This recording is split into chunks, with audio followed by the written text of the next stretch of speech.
After hundreds of years of constant warfare, the Western Roman Empire is a mere shadow of its former self.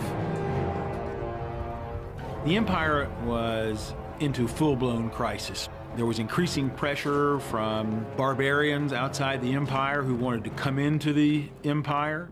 And above all, there was the tremendous financial pressure. The empire wasn't generating the revenues that allowed it to keep its military forces strong and its infrastructure repaired.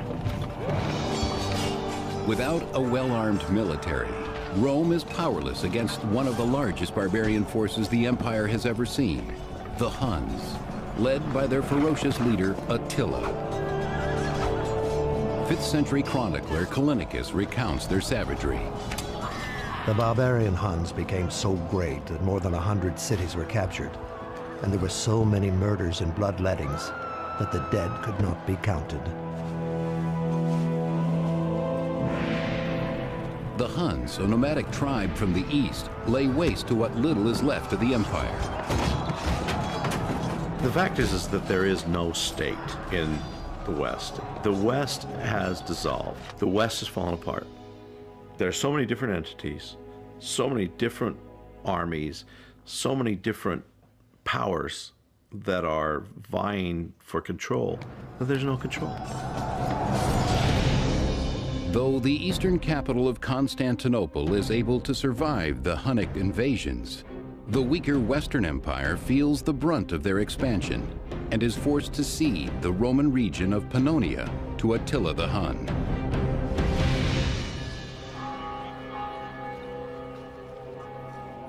In the empire's former territories, Romans must now answer to their barbarian rulers, the Huns. Romans and barbarians can identify each other by the way they speak, by the way they dress, by the way they smell, by the way they wear their hair. Even though by this time Romans and barbarians are really used to each other, I think it's fair to say that ethnic tensions have never gone away. But one Roman moves through the troubled society with ease and finds opportunity in Attila's new regime. His name is Flavius Orestes. Orestes was a Roman who'd grown up in territory dominated by the Huns, but he got a high position at the court of Attila. The empire may be falling down around him, but it's his Roman heritage that makes Orestes and the other Pannonians valuable to Attila. They're Roman because they talk like Romans, they walk like Romans, and there is still the cultural, the social, everything that makes up what a person is and does is still Roman, and that goes on for centuries.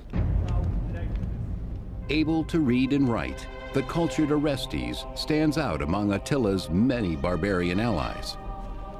Orestes is soon made secretary in the ruler's court.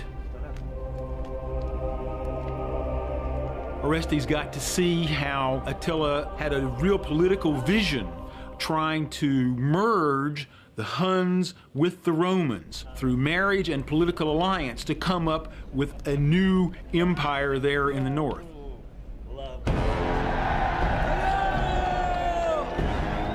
Having daily contact with Attila the Hun, Orestes experiences firsthand just how brutal barbarian justice can be.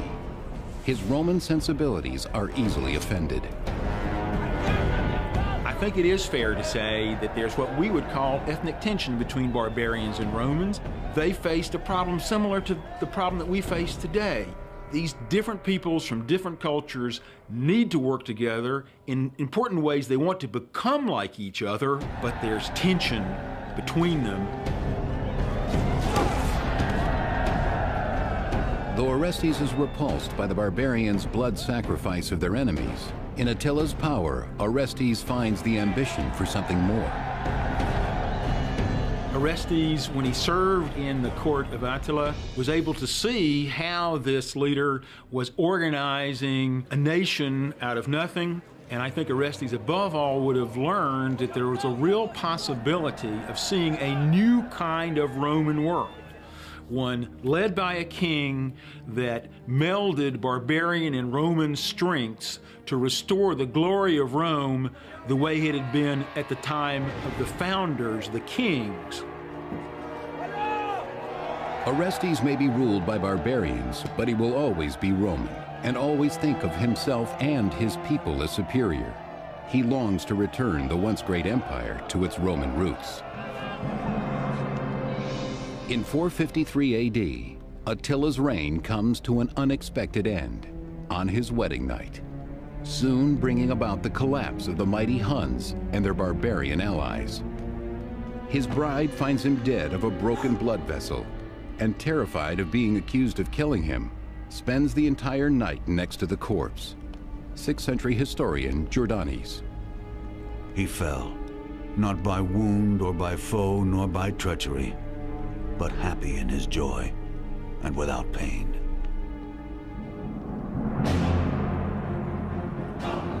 But the Huns' demise cannot save Rome. The power vacuum that results only allows more barbarians to descend upon the fading Western Empire.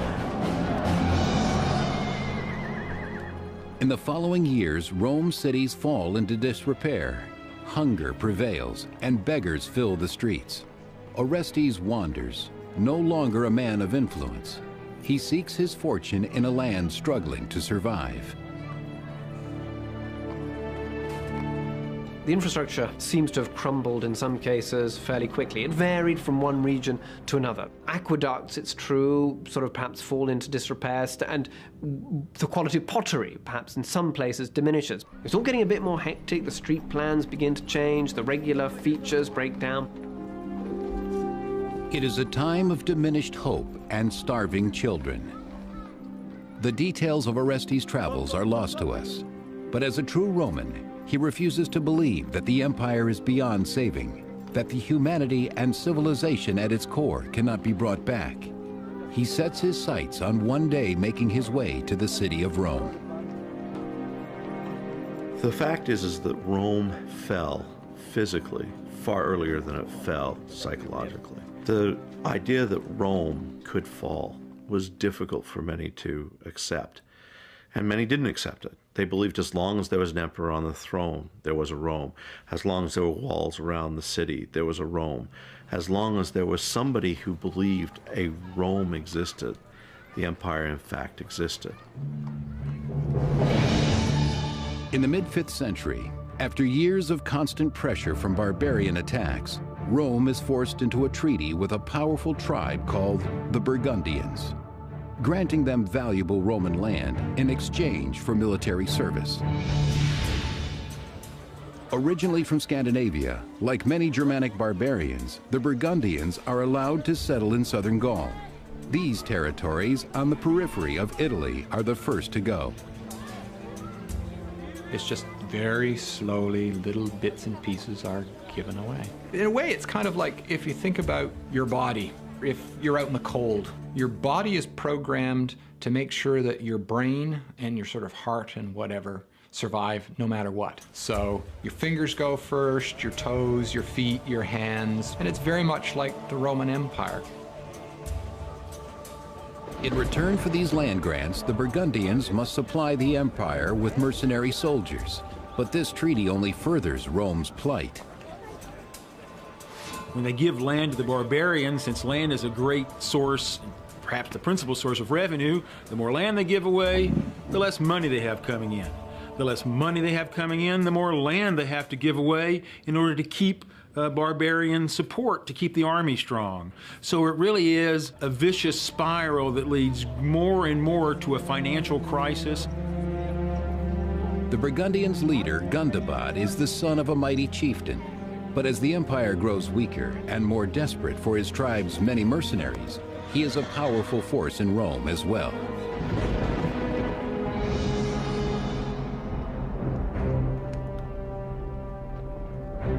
In the empire's capital, Gundobad is made the master of soldiers, but he controls more than the army. He also chooses Rome's emperor, Glycerius. It's a choice made by Gundobad because Gundobad thought that he was a loyal figure. But it's clear that Glycerius must rule at the pleasure of Gundobad, and he must rely upon the support of Gundobad to do this effectively. The emperor's great throne room is filled with more barbarians than Romans. The Western Roman army at this point is overwhelmingly barbarian, if not entirely. It seems likely that there were still native Roman forces in there. But when we do hear of this army, it's an army that contains Turks and Germans and a range of other non-Romans. In charge of Glycerius's barbarian mercenaries is a barbarian warrior named Odovaker. Odovaker found a position in the Imperial Guard, close to the center of power, surely because he had a demonstrated military competence and real leadership ability. This is the Rome that Orestes encounters when he finally arrives after decades of travel. Upon first meeting Odovaker, he cannot know how deeply the empire has changed since its glory days. The power of the Western Empire is certainly gone in the 470s, but I think it's probably not clear to everybody that this is a doomed enterprise. It does seem potentially to be just a momentary weakness, and had the course of things gone differently, perhaps it could have recovered. Orestes' diplomatic experience earns him a high position in the imperial army, but he is surprised to find Odovaker, a lowly barbarian, holding equal standing. They obviously were both highly ambitious. They had survived really tough circumstances. Orestes had succeeded at the court of the bloodthirsty Attila the Hun. Odovaker had been a military commander and had brought himself literally later from rags to riches at Rome. I think their ambitions as well as their special competences would have put them on the track to compete with each other. Both have their own visions of empire, one Roman and one barbarian. After spending years in the court of Attila the Hun, the Roman Orestes is made a general in the Roman army. But in Italy, he encounters an empire that's disintegrating and hardly Roman.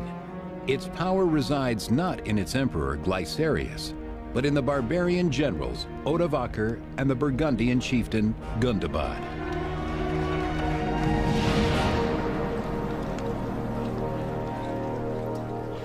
In the past, Rome had integrated its barbarian mercenaries in the army to ensure that they never gained too much power.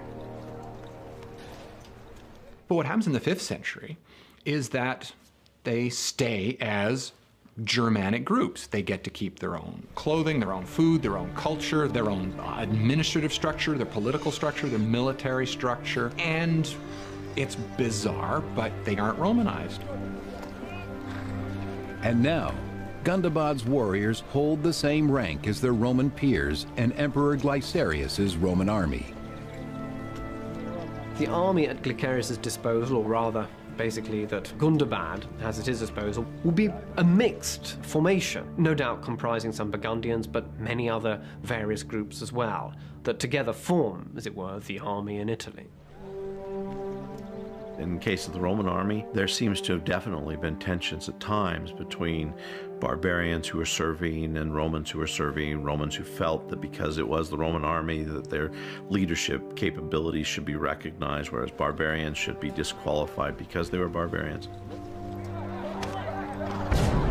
The once unified power of the Roman military is lost as violence explodes within its ranks, dividing the army against itself.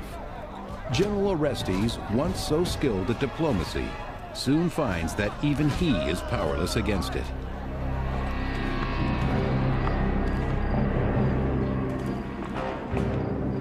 As Rome suffers greater losses against tribes like the Visigoths in Gaul, Roman soldiers must question the allegiance of their barbarian allies.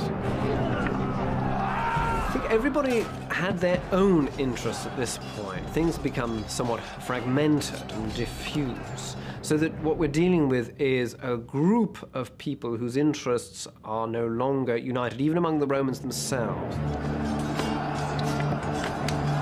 Chaos reigns on the battlefield when the army no longer fights for the empire, but every man for himself. When the enfeebled Western Empire can no longer keep its enemies from sacking the Mediterranean coastline, the stronger Eastern Empire, based in Constantinople, finally steps in.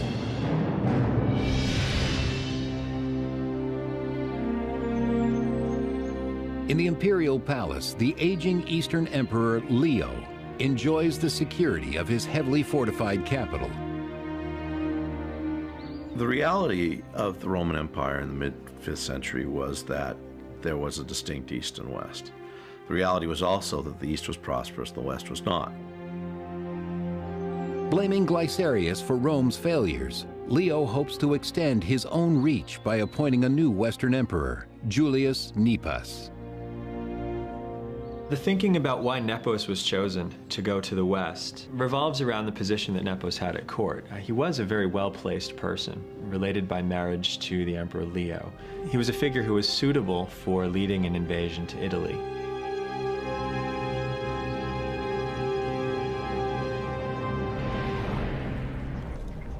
In 474 AD, Nepos assembles an army and leads his troops away from Constantinople, bound for Italy. The East is going to look to reassert its influence in the West and find a candidate who could depose Glycerius. Its reaction is not a surprising one. As a newly appointed emperor, Nepos has a great deal to prove, and even more to lose, if he fails in bringing the Western Empire back from the barbarians. As Nepos's army sails from Constantinople, the Western Emperor Glycerius must prepare his own army to counter the attack in Rome. But when Glycerius orders Orestes and Odovaker to ready their troops for battle, he encounters firsthand the problem of barbarian loyalty. Gundobad and his Burgundian troops desert him in his hour of need.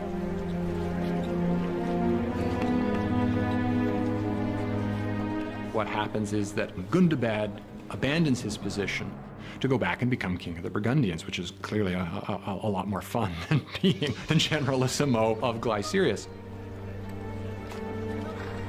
The army, because it's not a Roman army in terms of its native background, has a different agenda and a different set of desires than perhaps a citizen militia would. Without his Burgundian support, even the armies of Odovaker and Orestes cannot save Glycerius from the invading forces of Nepos.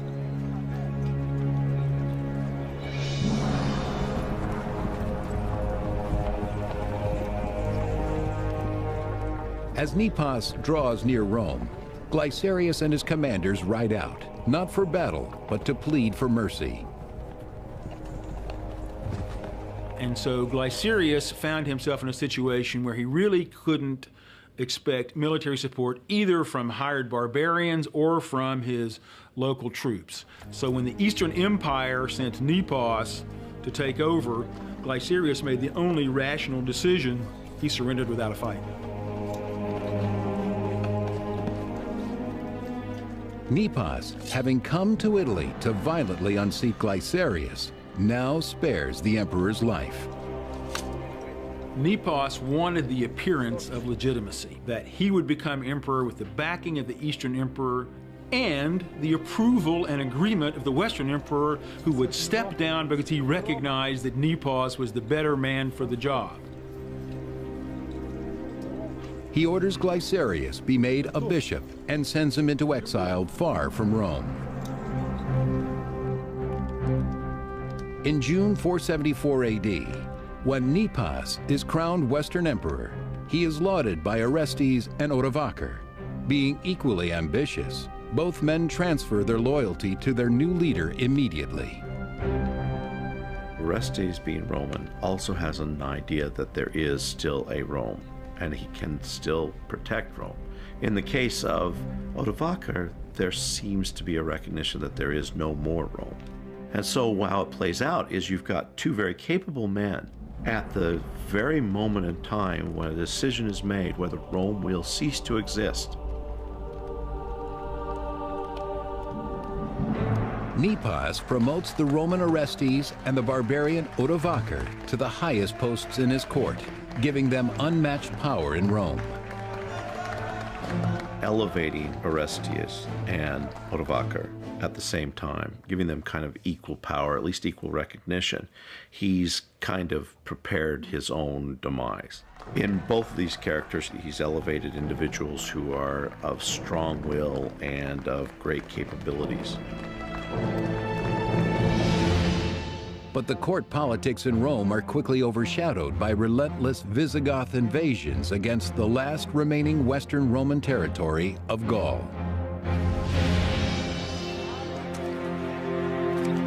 At the height of the Roman Empire, this region, now known as Provence, France, was a prosperous community. But throughout the 470s, its people are subject to constant raids from the Visigoth barbarians and their king, Euric. The very ambitious Visigothic king, who was a real expansionist, decided that he was going to attack this area there in southern France that wasn't under his control. By this time, the Visigoths really did have an overwhelming force, and so it was simply part of the process by which Roman territory in Gaul was constantly shrinking until it was reduced to just a tiny slice along the coast of what is today southern France. The bloodthirsty Visigoth warriors lay waste to the villages of Provence, showing no mercy to the helpless Roman citizens. The Eastern Emperor Leo sends Julius Nepos to Rome as the new Western Emperor.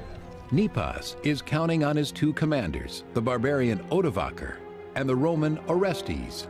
But even with their support, the Roman Empire is in terrible jeopardy. Barbarian Visigoths invade southern Gaul, forcing the meager Roman legion stationed on the border into battle. The imperial soldiers, underarmed and unprepared, are no match for the Visigoths. The Goths seem better organized. Their kingship seems to be stronger. They seem to be able to mobilize more forces, and the forces seem to be better able to deal with whatever eventualities occur in warfare. The fighting is brutal, the carnage overwhelming. Something must be done.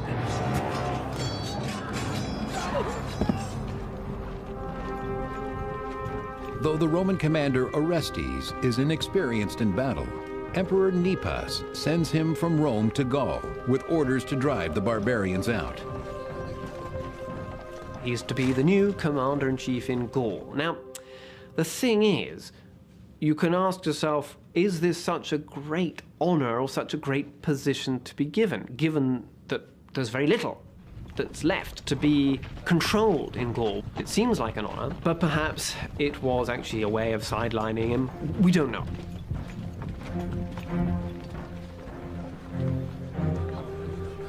But in his camp on the Italian border, the former diplomat Orestes tries his hand at military strategy, hoping to sideline Odovacar and the new emperor Nepos instead.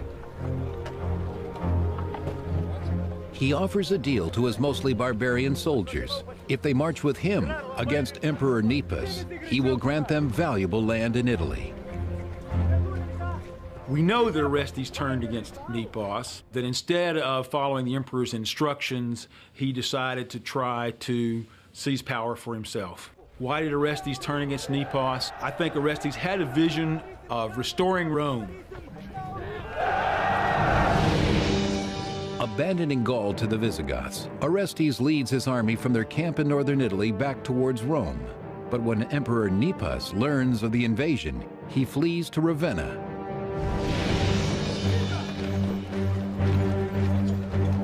In August of 475 AD, Orestes marches into Ravenna and orders his troops to scour the city in search of the emperor.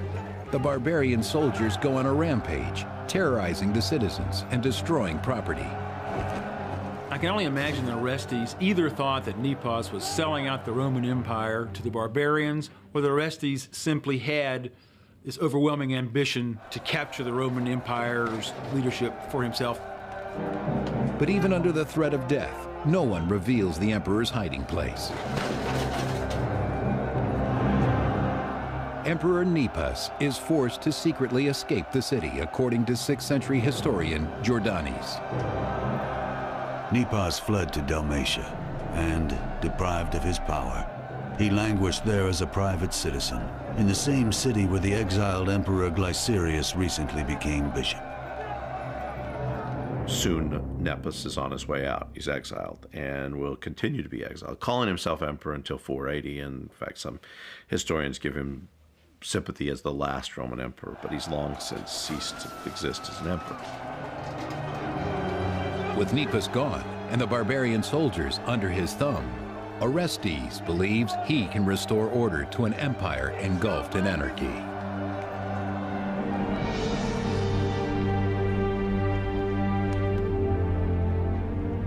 In a surprising turn, Orestes does not take the throne himself, but instead names his young son Romulus Augustulus emperor. Orestes decided that he, with his childhood having grown up among barbarians and his service at the Hunnic court, that maybe the Italian elite wouldn't want him, Orestes, as the emperor, but they would accept this pure Italian Romulus as their leader because it would appeal to their sense of tradition, no matter how empty in terms of power that feeling was now. The boy will remain in the well-protected city of Ravenna. He was protected by Paulus, his uncle. Romulus is still an adolescent and had not yet come to full maturity, hence his name Augustulus, or Little Augustus. Young Romulus is merely a puppet for his father. It is Orestes who will rule the empire, finally edging out his rival, Odovaker, to become the most powerful man in Rome.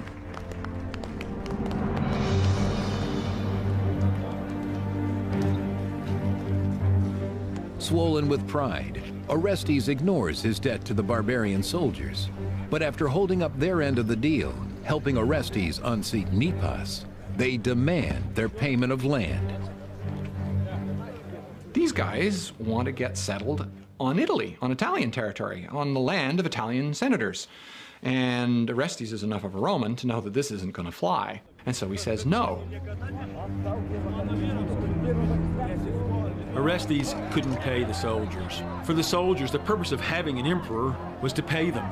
And so when Orestes, the power behind the throne with his son on it, can't come up with the money that they want, or can't come up with the land that they demand, then there's only one answer.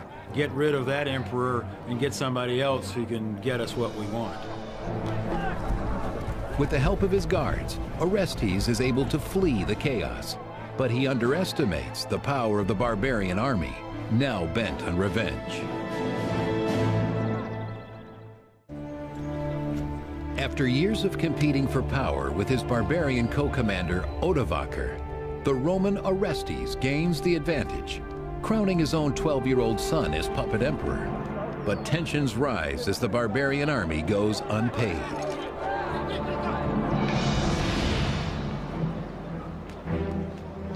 When the barbarian soldiers are denied what Orestes has promised them, settlement land in Italy, they turn to his greatest rival for help, Odovaker. So the soldiers made a perfectly rational decision to go to somebody else, in this case Odovaker, who they thought had a better chance of satisfying their demand. Odovaker was a barbarian, and they could expect that he wouldn't have nearly as many qualms about giving them land or money or whatever they needed, regardless of where it came from, in order to make them happy.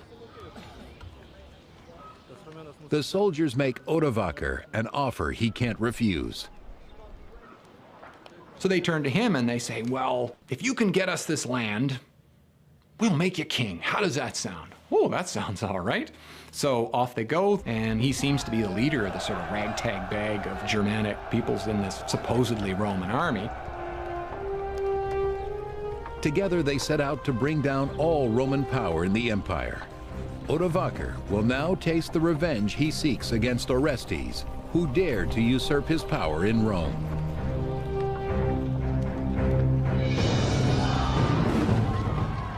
They immediately begin to raid the cities of Italy.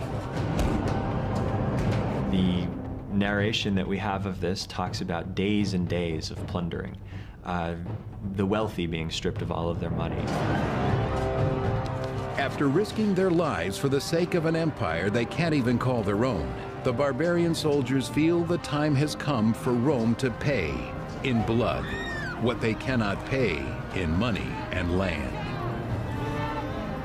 Pretend you're a soldier for them. Pretend that you have to live on the meager wages that you've got, and now you miss a payday. One payday, you may be able to make it.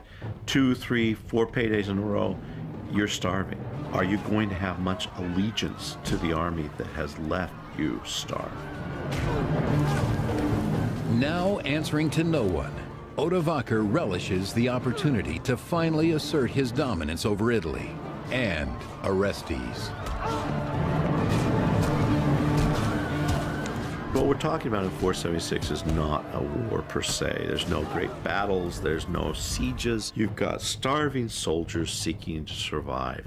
And in order to survive, they will do whatever it takes to do so. Because they are trained to fight, they will put down anyone who encounters them. And riots and rampages and sackings and rapings take place.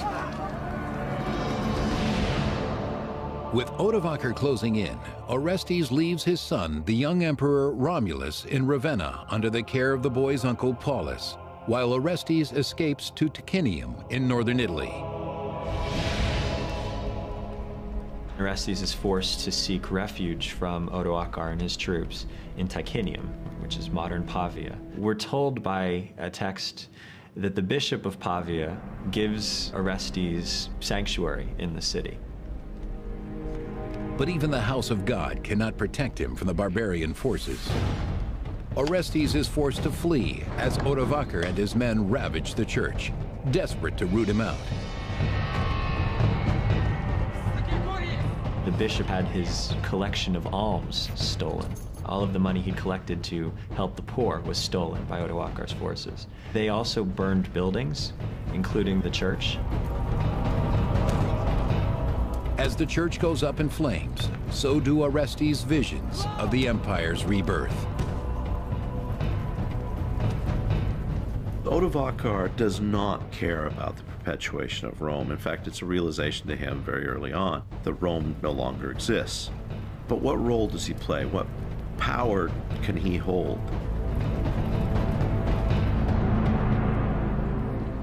Orestes and his guards escape Ticinium, hoping to buy enough time to prepare for the certain face-off with Odovaker. Once they were peers in the emperor's court, now they are locked in a struggle for their very survival. Both are very proud of the position they hold, and neither are willing to recognize the other has any power at all. Now, in that case, of course, a clash is imminent. Orestes and his army get as far as Placentia, modern-day Piacenza, Italy, before they are finally confronted by Odovaker on the battlefield.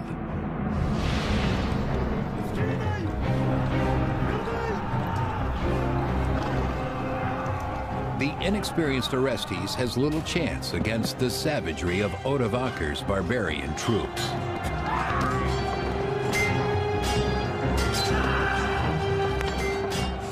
It would have been loud, chaotic, bloody, violent, dusty, which is why morale, even more than training, when push came to shove, was at the heart of who was going to win and who was going to lose. There are dead bodies to climb over. There are injured men yelling. There are people loosing their bowels from fear.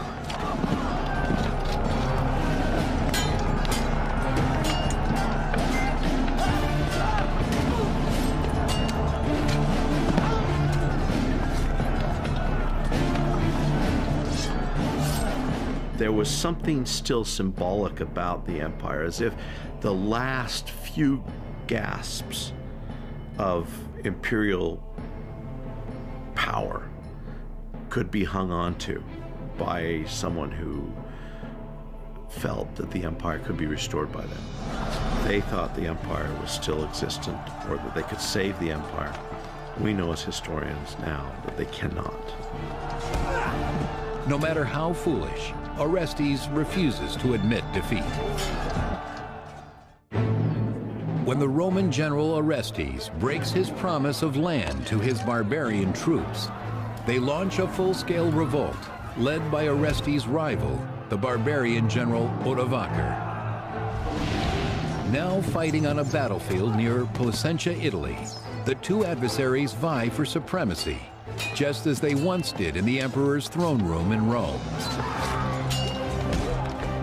Odovaker and Orestes are the two most important individuals in the West. On their shoulders lie the future of Rome, and one has to agree with the other. There has to be some compromise made. If not, there will be violence, and that's in fact what happens. It's a brutal fight to the death, and in the battle's end, just as in the empires, the Roman finally succumbs to the mightier barbarian.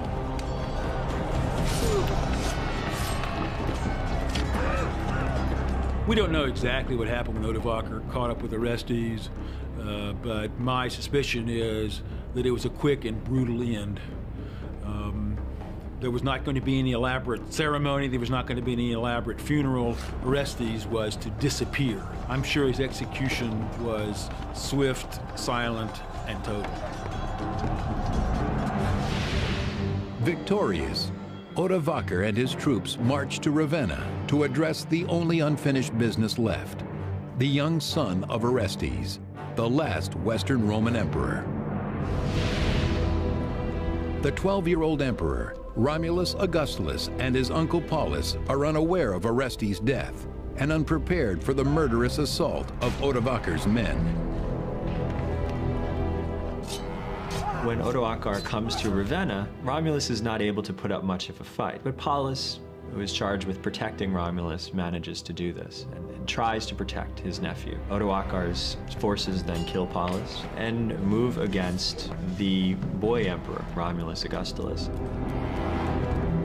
Terrified, the boy flees the sounds of his uncle's murder.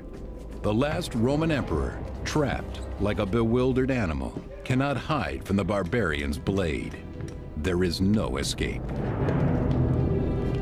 Romulus is a mere figurehead, and so there's no reason, in essence, for Odoacer to do anything to him.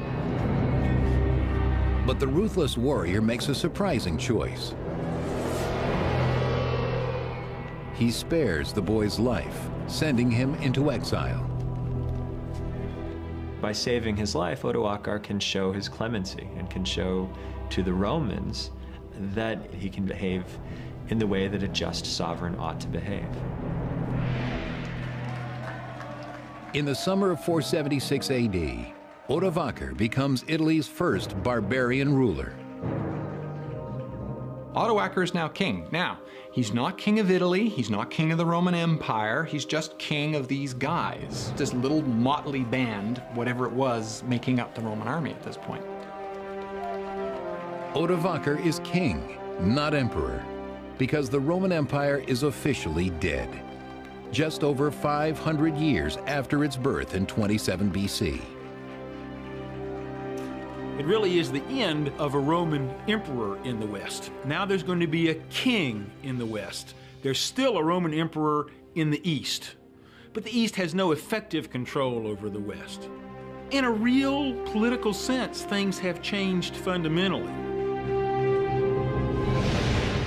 News of Rome's fall travels quickly to the new Eastern Emperor Zeno in Constantinople. The messengers arrive bearing the news the Eastern Empire has dreaded for years. They carry the last vestige of the boy emperor's imperial office. The last thing that Odoacer has Romulus Augustulus do before he formally steps down from the Roman throne is send an envoy on behalf of the Senate and the emperor, conveying the ornaments of imperial authority to Constantinople, with the word that no emperor is needed in the West. With a barbarian king lording over Italy, the remaining symbols of Roman power are no longer needed. We know that Odovaker very publicly proclaimed he was not going to wear the purple robes and the golden crown that signified a Roman emperor at the time. He was going to leave those aside. Odovaker was something new. He was a king in the West, not an emperor. The robes and the crowns and the jewels of emperorship now belonged to the Eastern emperor. But in his hands, they no longer signify power and prestige, only failure and loss.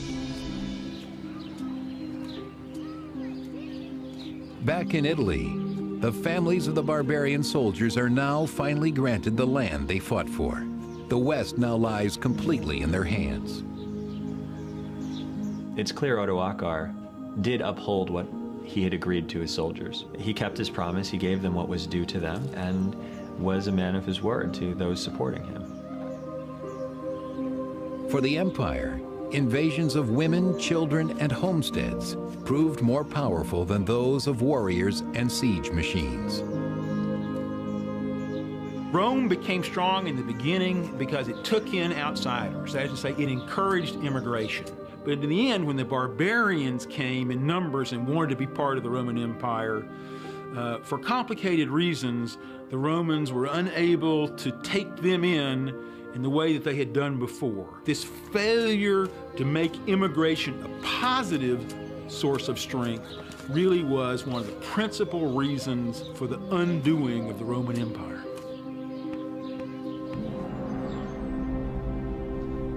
But despite the fall of the empire, in remote places like monasteries and libraries, the great knowledge and ingenuity born of Roman civilization is miraculously salvaged and saved. The idea of Rome endured because in those pockets where there was still an emphasis on learning and education and books, it was Romanness and the classics of Roman literature and culture that were seen as the foundation of a civilized life. The Roman Empire has bequeathed a huge amount to us, certainly in the West. So many institutions, so much terminology, the very languages that we speak that are so marked by Roman influence. It's all around us. We simply cannot escape the Roman legacy, however hard we may try. And that's why it matters.